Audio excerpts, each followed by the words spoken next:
Vítam vás na stránke Polovníctvo Terem. Ako dovodca perkusných zbraní španielskej firmy Ardesa by som vám chcela dnes predstaviť najmenšiu krátku zbraň v kalibri 45, ktorú Ardesa vyrába. Jedná sa o pištol model Derringer Philadelphia, kaliber 45, čo sme vraveli 1,4 mm. Na to, aby zbraň mohla vystreliť, potrebujeme si kúpiť čierny prach, plstené zátky, olovené gule a perkusné zápalky.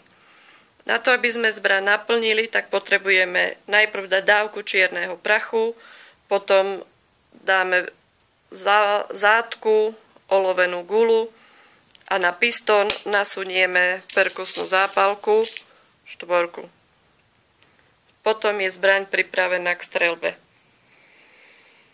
Zbraň má dĺžku hlavne 83 mm, váhu 460 gramov, má drevenú pažbičku. Nakoľko sa jedná o perkusnú zbraň, je možné ju kúpiť od 18 rokov. Zbraň podlieha do skupiny kategórií D. Presná je na 25 metrov. Ak by ste si chceli pozrieť aj iné zbranie, ktoré sú v ponuke, nájdete ich na našej internetovej stránke www.teremeshop.sk. Ďakujem za váš čas.